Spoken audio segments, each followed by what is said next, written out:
कभी किसी को अपना न मान ले कि ये मेरा प्रिय है, नहीं तो वही तुम्हारे जीवन का घातक चिंतन वाला बन जाएगा, तुम्हारे चिंतन में बाधा पहुंचा देगा।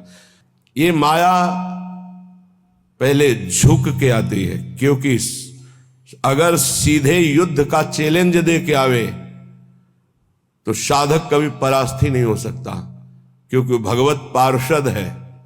साधक जब मारा गया तो दया में मारा गया। इन शब्दों को बहुत ध्यान से सुनना। ये सत्संग है भगवत प्राप्ति के लिए, चाहे गृहस्थ साधक हो या विरक्त साधक। कभी माया ऐसे चैलेंज करके नहीं आती संतों के पास, साधकों के पास, भक्तों के पास, क्योंकि जानती चैलेंज करने पर इनका स्वामी खड़ा हो जाएगा, और स्वामी साथ खड़े तो वो दासी है माया, सामने टिकेगी नहीं, भाग जाएगी। वो बड़ी चतुरता से आती, प्रवीणता से झुक के आती है और झुका के रौंद के जाती है। ये लिख लो कागज में, चाहे दिमाग में लिख लो। झुक के आती है और झुका के रौंद के रुला के फिर उन संतों का अनुभव निकलता है। स्वप्न में भी कभी किसी को अपना ना माने। यहां जीवन में ये बात लिख लेनी चाहिए। यह अनुभव की बात है। विक्षेप त्रिभुवन में कोई नहीं डाल सकता। विक्षेप वही डाल सकता है जिसको अपना माना है, बस। वो चाहे वस्तु हो, चाहे व्यक्ति हो, चाहे स्थान हो, जिसे अपना मान लोगे वही तुम्हारे भगवत चिंतन में बाधा खड़ी कर सकता है, अन्यथा किसी की ताकत ही नहीं है। और हम अपना कब किसको मानते हैं? जब कोई झुक के रो के आता है तो दया से द्रवित होकर के जे भी उसे स्वीकार करता है तो उसकी दया का दुरुपयोग करके रौंदते रौंदते उसे भगवत विमुख करने की पूरी चेष्टा की जाती है। ये माया है। इसलिए असंगोहम पुरुषः, जिसने ये ब्रह्म सूत्र अपने जीवन में धारण किया, ये हम बहुत चूक की बात बता रहे हैं। दया बिना साधु कसाई, दया करी तो आफत आई। जीवन में ये अनुभव की बात बता रहा हूं। जब कभी चूक हुई है तो दया के कारण हुई है, और जब कभी कोई विघ्न साधना में पड़ता है तो साधु की दया उसे फंसाती है। इसलिए वो दया जो हमारे प्रभु के चिंतन में बाधा पहुंचा दे, कभी नहीं। दया दूर से करनी चाहिए। उपदेश कर दे भगवान नाम वाणी लीला का और छोड़ दे। पर होता क्या है, ये समर्थों को उपदेश दिया जाता है।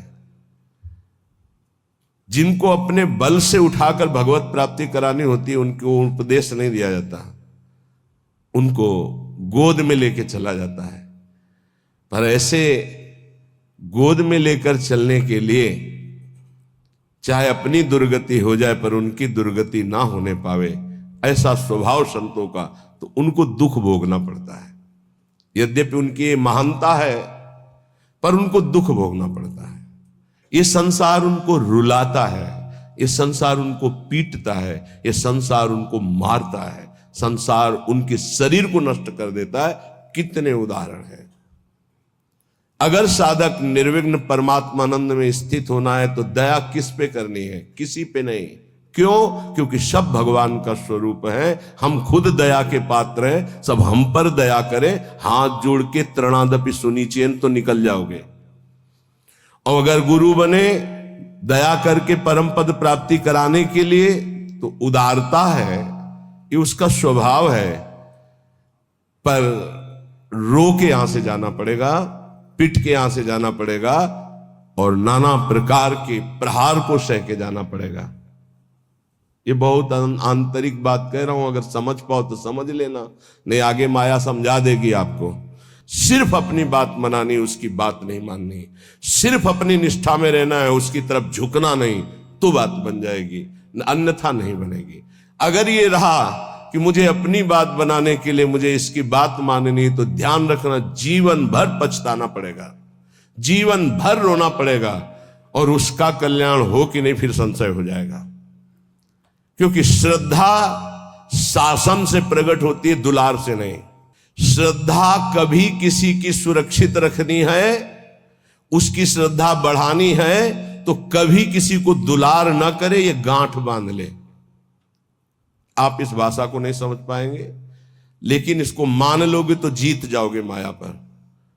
संतों के अनुभव सुने जाते हैं, वो किसी राग द्वेष से युक्त नहीं होते, वो परमात्मा साक्षात्कार कराने वाले होते हैं। कभी भी साधक को, संत को, उपदेशक को दया करके, द्रवित होकर, अपने सिद्धांत का त्याग करके उसको सुधारने के लिए कभी ना झुके।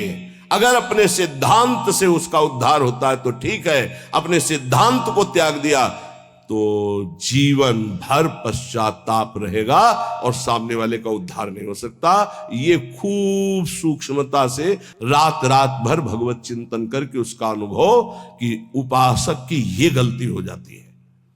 अपने लोग किसी भी बात को, किसी भी घटना को घुस करके हुए घुनाक्षर न्याय, जो जैसे घुन गेहूं को ऊपर पूरा सुरक्षित रखता है और एक जगह से छेद करके अंदर जाता है और पूरा का पूरा माल ले लेता है, केवल खोखा रह जाता है, ऐसे उसे घुनाक्षर न्याय कहते हैं। किसी भी घटना, किसी भी शब्द पर घुस जाना और उसके रहस्य को निकाल करके ज्यों का त्यों ऐसा अनुभव करना, ये उपासक बड़े बड़े संतों से गलती हो जाती है। और इसी गलती का नाम साधुता है। इसी गलती का नाम साधुता है कि वो अपनी गति दुर्गति का ध्यान न रख करके पामर जीवों को परम पद प्रदान करने के लिए नीचे उतर जाते हैं। आओ हमारे सर पर पैर रखो और भगवत प्राप्ति करो। हम जैसे हैं वैसे प्रियालाल के हैं। हमारे प्रियालाल में अपार सामर्थ्य है। साधक जब तक भगवत साक्षात्कार न कर ले तब तक तटस्थ भूमिका रखे, कभी किसी को अपना न मान ले, नहीं तो भगवत साक्षात्कार में बाधा पड़ जाएगी। तुम जैसे हो वैसे भगवत साक्षात्कार कर सकते हो, हमारी बात ध्यान रखना। काम है, क्रोध है, लोभ है, चिंता मत करो। ये नारकी गति प्रदान करने वाले शत्रु हैं, पर हम जिनके शरणागत हैं उनके प्रभाव से, जैसे जंगहा लोहा पारस के प्रभाव से सोना बन जाता है, तो पारस भी तो जड़ है। जड़ पारस अपना स्वभाव नहीं छोड़ती, तो चैतन्य घन परमात्मा और हमारी स्वामिनी किशोरी जो, वो अपना स्वभाव कैसे छोड़ देंगी? उनका स्वभाव ही है, जो उनकी शरण में आ गया उसे निर्मल कर देना, प्रेम प्रदान कर देना। पर अपना कोई एक स्वप्न में भी नहीं होना चाहिए। सपने हो और न देखत कोई ऐसा सहयोगी नहीं है जो मुझे प्रियालाल में लीन करने का सहयोग करे। प्रियालाल से दूरी बनाने वाला मित्र तो मिल जाएगा। जब तुम भगवत मार्ग में चलोगे तो रुददपि पित्र मात्र बंधु पुत्रादिकम अपहाय निसम्य नारहत दुखते ही, तुम्हारे माता पिता तुम्हारे विरुद्ध हो जाएंगे। भगवत मार्ग में चलोगे तो कोई बिरला ही होता है जो अनुकूल हो जाए। बहुत कठोर हृदय भगवत मार्ग में चाहिए। ममता से लड़ने के लिए कठोर हृदय चाहिए। समता में स्थित होने के लिए सहृदय चाहिए। दोनों बात होना है। ये हमारे प्रभु के सद्गुण हैं। कुसुम से भी कोमल और वज्र से भी कठोर, अपने शब्द के लिए कठोर, और ये अपनापन जहां प्रभु में समर्पित हुआ तो सहृदय। इसको समेटो अपनेपन को। रुददपि पित्र मात्र, रुददपि यदि वो रो रहे हैं या ऐसी युक्तियां पेश कर रहे हैं, उपासक को चाहिए इस जाल में न फंसे। महाप्रभु चैतन्य देव, बड़े बड़े आद्य गुरु भगवान शंकराचार्य, बड़े बड़े महापुरुषों के जीवन चरित्रों में दे पाया गया कि केवल वही घर में थे, केवल वही, लेकिन प्रभु के विधान को मानकर मंगलमय संन्यास धर्म का अवलंबन लेकर छोड़। सची माता ने तो यह भी कहा था कि बेटा पानी की तो बात जाने दो, अगर हम मरना चाहें तो कोई जहर देने वाला भी नहीं। विष्णु प्रिया तो अभी नवीन बालिका है और मैं वयो वृद्धा हूं, और जानते हो तुम्हारे सिवा कोई है, तो उनका मां श्री कृष्ण मुझे प्रेरित कर रहे हैं, मैं रुक नहीं सकता, आपको अनुमति देना होगा। ऐसे ही भगवान शंकराचार्य जी ने कहा, मां भगवान शंकर प्रेरणा कर रहे हैं, मुझे संन्यास लेना ही होगा। तो उनका बेटा मेरा तो कोई नहीं है, ना कोई और पुत्र है, ना तेरे पिता है, कोई नहीं है और केवल तू ही है। तो उनका मां बिना अनुमति के सन्यास लिया नहीं जाता और आपकी अनुमति अनिवार्य है, तो क्या आप मुझे अनुमति नहीं देंगी? तो बेटा कैसे दे सकते हो? तो चलो मां गंगा स्नान करने चलते गए। तो वो तो महायोगी थे, मगरमच्छ प्रकट कर दिया। बोले मां मुझे मगरमच्छ खा रहा है। अरे बोले बेटा मैं वृद्धा हूं, कैसे बचा सकती हूँ? बोले सन्यास की अनुमति देके कह दो सन्यास। बोले बेटा मगरमच्छ से तो अच्छा है तुम जिंदा रहो, सन्यास ले लो। अनुमति हो गई, मगरमच्छ चलता ध्यान हो गया। तो उनका बेटा अंतिम संस्कार करने वाले तो तुम ही हो, तो उनका मां वचन देता हूं कहीं भी होऊंगा और सुनूंगा कि मां का शरीर पूरा हो रहा है तो अंतिम संस्कार मैं करूंगा करके दंड रख करके शिष्य को दे करके भगवान शंकराचार्य ने मां का संस्कार किया। रुददपि पित्र मात्र बंधु पुत्रादिकम अपहाय निशम्य नारहदत्तिये। कोई युक्ति तुम्हें भगवान मार्ग से विमुख न कर पावे।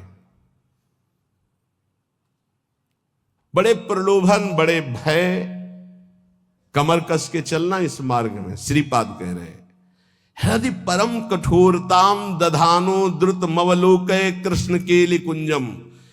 हृदय परम कठोरताम, इस मार्ग में चलने वाले को हृदय को बहुत कठोर रखना पड़ता है। और कठोर ऐसा जैसे नारियल, अंदर एकदम कोमल, बाहर एकदम कठोर। बाहर नारियल जैसा रहे ना, नारियल का देखते हो जटा, फिर कठोरता उसकी खप्पर की, और अंदर देखो बड़ा मुलायम मीठी गरी। ऐसे संत होते हैं, हृदय से एकदम कोमल, बाहर से एकदम कठोर, उनको जल्दी कोई पहचान नहीं सकता। हृदय परम कठोरताम दधानो द्रुत मवलोकय कृष्ण केलि कुंजम।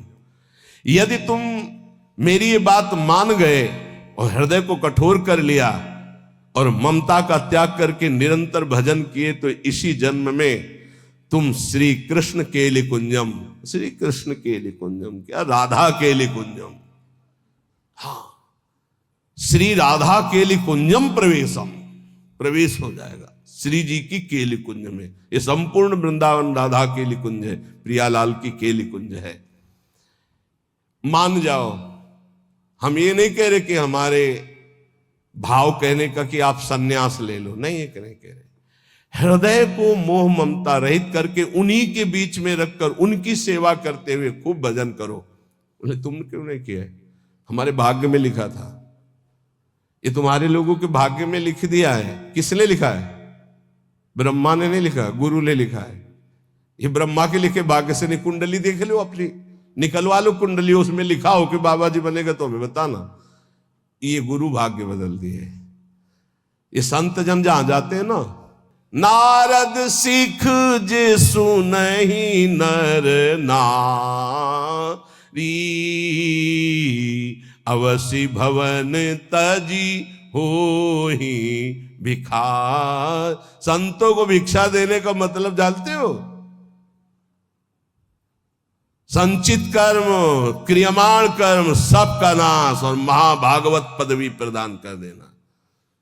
जहां संत जाते हैं, जहां संत जूठन गिरती है, जहां संत वचन होते हैं, वहां माया की दाल नहीं गलती। वहां परमात्मा प्राप्ति के लिए उस जूठन से एक न एक पौधा तैयार होता ही रहता है। जहां संतों का चरणामृत गिरा और संतों की जूठन गिरी, वहां एक नया बीज प्रकट होता है। कौन? सो कुल धन्य उमा सुन जगत पूज्य सुपनीत, श्री रघुवीर परायण जे जन उपज विनीत। नाम प्रसंग कहे तो उपदेश जाया, धर्म धन्य सो देश धन्य सो कुल जे जन्म भयो। धन्य सो तात धन्य सो माय, संतत सकल सुनो चितलाय, श्री हरिवंश प्रताप। ए जाना है श्री जी मिल गई तो अनंत जन्मों की बिगड़ी बन गई। जिसे भगवत प्राप्ति होनी होती है उसके लक्षण क्या होते हैं? श्री भगवान सिद्ध पुरुष के लक्षण और भगवत प्राप्ति जिसको होनी होती है उसके वो आदर्श लक्षण होते हैं। भगवान श्री कृष्णचंद्र जी गीता जी में कह रहे हैं कि हे अर्जुन, यदृच्छालाभ संतुष्टो, ये बहुत सुंदर श्लोक है, जीवन में उतारिएगा। यदृच्छालाभ संतुष्टो द्वंद्वातीतो विमत्सरः समः सिद्धाव सिद्धौ च कृत्वापि न निबध्यते। यदृच्छालाभ संतुष्ट, हे उपासक, ये सिद्ध महापुरुष के लक्षण है और उपासक को ये धारण करना चाहिए जिसे भगवत प्राप्ति करनी है।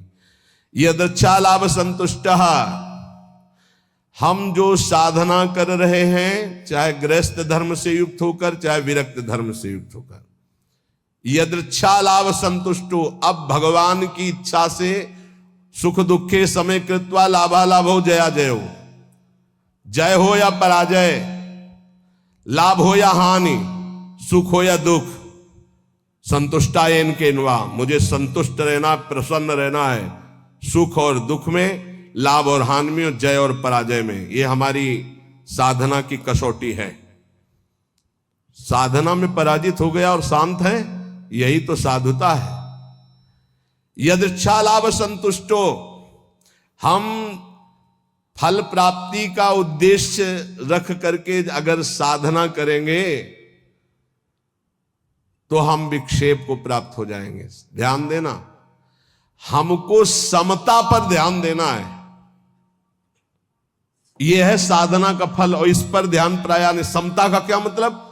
हार और जीत में समान, लाभ और हानि में समान, सुख और दुख में समान। ये भगवान के वचन है। सुख दुखे समय कृत्वा लाभा लाभो जया जय, चित्त विक्षेप में या आनंद में समान, परिस्थिति बिगड़ी हुई या सही समान, कोई साथ दे रहा है या नहीं समान, साधना का फल मिल रहा है या नहीं समान।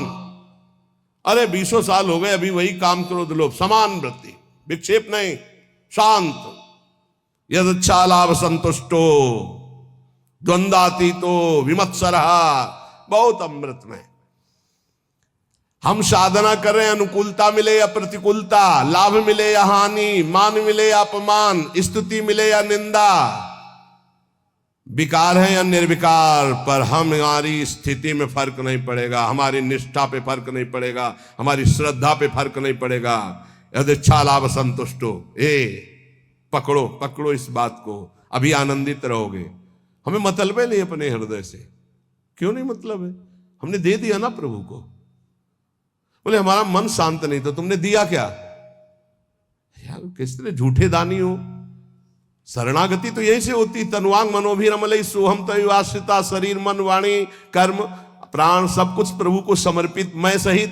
अब हमारा क्या, ये तो हरि का है, प्रियाजू का है। फिर सुन लो, योगी सांगोपांग साधना करता है, साधना में कायरता नहीं है, लेकिन फल में अनुकूलता हो या प्रतिकूलता, लाभ मिले या हानि, मान मिले या अपमान, स्तुति हो या निंदा, जो कुछ भी हो उस समय अंतःकरण में सम रहना, ये साधना की उत्तम अवस्था है। असंतोष पैदा ना होने पावे। ये तो हुई विरक्त साधक या भगवत भक्त की। अगर गृहस्थ में है तो जैसे उत्तम व्यापार करता है, व्यापार में घाटा हो जाए या लाभ हो जाए तो फूले नहीं, घाटा हो जाए तो प्रभु को भूले नहीं, समान भाव। फिर हम प्रयास करेंगे। अंतःकरण बिगड़ना नहीं चाहिए, श्रद्धा नहीं बिगड़नी चाहिए। हर एक परिस्थिति में तुम्हारा अंतःकरण अपनी आराधना में लगा रहना चाहिए, तो उसके हृदय में जो फल होगा उसका नाम होगा समता, जो भगवत प्राप्ति का स्वरूप है। ऐसा नहीं कि लाभ का और हानि का उसे ज्ञान नहीं होता, होता है, पर उसको दुख नहीं होता। किसको? जो भगवद आश्रित भजन करने वाला होता है। लाभ होने पर अभिमान नहीं होगा, हानि होने पर दुख नहीं होगी, जय होने पर फूलेगा नहीं, पराजय होने पर निराश नहीं होगा। परिणाम में सुखी दुखी ना होना यह साधक का लक्षण है, परिणाम में सुखी दुखी होना यह संसारी पुरुष का लक्षण है। साधक का अंतःकरण अनुकूलता प्रतिकूलता के असर से ऊपर होता है। संसारी पुरुष का हृदय अनुकूलता पे हर्षित होता है, प्रतिकूलता पे रोता है, शोकित होता है। तुम संसारी पुरुष नहीं हो, घबराना नहीं, क्योंकि तुम साधक हो, भगवान के शरणागत हो। अंतःकरण में तुम्हारे ऊपर कोई प्रभाव नहीं पड़ना चाहिए अनुकूलता या प्रतिकूलता का। ये कब? जब पापाचरण नहीं होंगे तब।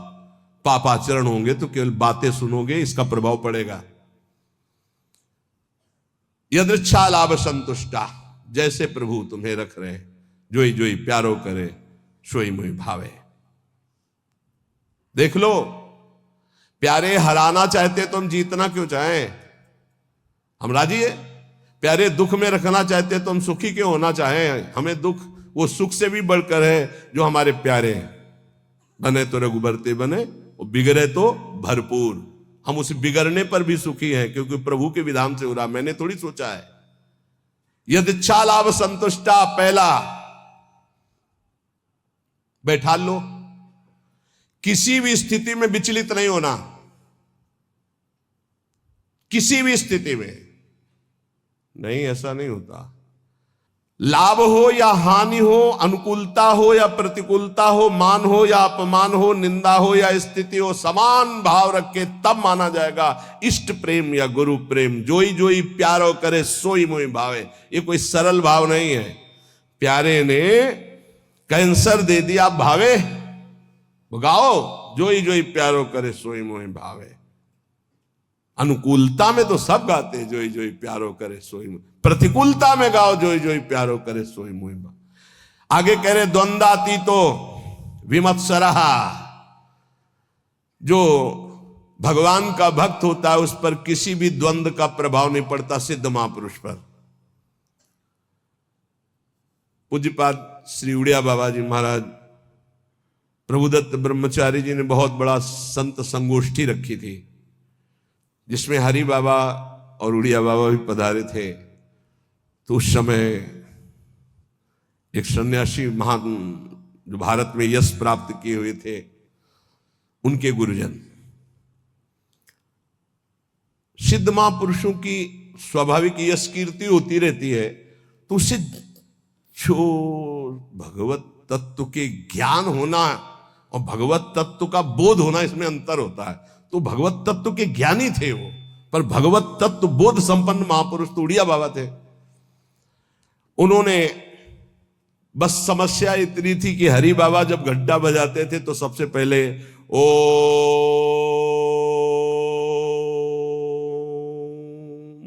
नाद करवाते। तो इसका विरोध हुआ कि ये केवल अमुक ही बोल सकते हैं, हर वर्ण के नहीं बोल सकते हैं। उड़िया बाबा से कहा गया कि आप वहां बैठे हैं, आप इसका विरोध क्यों नहीं करते। उड़िया बाबा ने कहा हरि स्वयं हरि हैं, हरि बाबा स्वयं हरि हैं, वो जो कुछ करते हैं सब परम धर्म है, हम उनका विरोध नहीं कर सकते। इसी बात को लेकर के बाबा की बहुत निंदा की, भरी सभा में बाबा बैठे थे, पद्मासन लगाए। बाबा के बड़े बड़े व्याकरणाचार्य, बड़े बड़े ब्रह्मबोध संपन्न महापुरुष संग में रहते थे उड़िया बाबा के। वो खड़े हो गए बड़े ज्ञानी जन और कहा कि बाबा की तरफ देख के, बाबा सबको बैठा लिया और बैठे रहे आधा घंटे। खूब वो माइक मिल गया था तो खूब फराटेदार श्लोक और बार बार उड़िया बाबा का नाम ले लेकर उड़िया बाबा की निंदा, और कोई निंदा के चांस नहीं थे। इसी व्यवहार को सन्यासी होकर के ऐसा विरोध नहीं करते, ऐसा ऐसा ऐसा। बाबा जब संपन्न हो गई निंदा तो उठे और अपनी कुटिया में आ गए।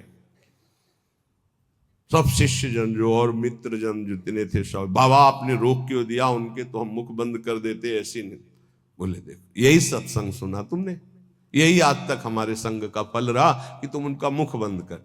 देखो वो जो निंदा कर रहे हैं सही कर रहे हैं। शरीर धर्म को लेकर के अगर निंदा कर रहे हैं तो बहुत सही बोल रहे हैं, और आत्म स्वरूप को लेकर कह रहे हैं तो जो वो आत्मा है वही आत्मा है, अभेद है, वो अपने आप की अपनी निंदा कर रहे हैं। तो हमें क्या परेशानी है, क्योंकि आत्म तत्व तो एक है। और शरीर की निंदा तो शास्त्र करते हैं, हम करते हैं, वो भी कर रहे हैं, क्या परेशानी है, कोई समस्या, कोई क्षोभ नहीं निंदा का। द्वंद्वातीत तो ये तो सिद्ध पुरुष के लक्षण होते, साधक को ऐसा ही होना चाहिए।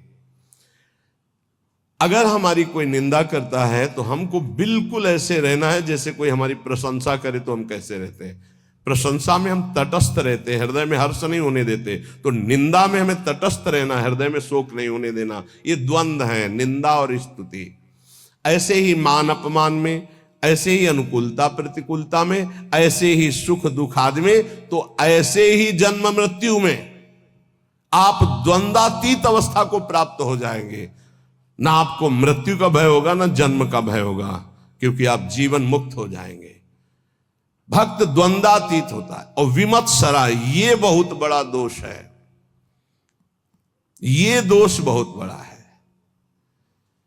इसे कहते हैं ईर्ष्या। मत्सरति, मेरे से आगे निकला। ईर्ष्या बहुत बहुत बुरी है। ये बहुत बड़ी जगह से होती है। छोटे मोटे को तो समझ में नहीं आती कि मेरे अंदर ईर्ष्या है, बड़े बड़े में ईर्ष्या होती है। जब अपने से अधिक किसी की प्रशंसा या सुख देखकर जलन जो होती है, उसे कहते हैं मत्सरता, ईर्ष्या। अगर ईर्ष्या का किंचित मात्र भाव है तो चाहे जितना इष्ट कृपा करे, गुरु कृपा करे, वो जलेगा, कुछ उस पर फर्क नहीं पड़ेगा। बहुत विचित्र है ये ईर्ष्या। विमत्सरहा, मत्सरता रहित होना चाहिए साधक को। सिद्ध पुरुष में ईर्ष्या नहीं होती। ईर्ष्या इतना दोष सूक्ष्म है। कंचन तजना सहज है, सहज तिया का नेव, मान बड़ाई ईर्ष्या दुर्लभ तजनाए। दुर्लभ है जो कंचन कामनी पर विजय प्राप्त किए हुए, वो भी ईर्ष्या पर। बहुत विचित्र है, बहुत विचित्र। किसी की भी बड़ाई सुनकर उनकी निंदा करना शुरू कर देना, ये ईर्ष्या करवाती है। हाँ सब ठीक है भैया, ऐसे निंदा कर देना, हृदय में उनके प्रति जलन होना। थोड़ी भी ईर्ष्या यदि हृदय में है तो भगवत प्राप्ति या भगवत प्रेम नहीं होने देगी। इसको मिटा दो। जिसके प्रति ईर्ष्या, उसके चरण वंदना करो, उसको हाथ जोड़ो, उसको और प्यार करो, जिससे ईर्ष्या तुम्हारे हृदय में उसके प्रति ना होने पावे। ये अपनी कोशिश से होगा, दूसरे की कृपा से नहीं। आप ये मत समझे इसमें। ये ईर्ष्या सबसे बड़ा सूक्ष्म दोष है, और ये बड़े बड़े साधकों और संतों में भी जागृत हो जाए यदि सावधान न रहे तो।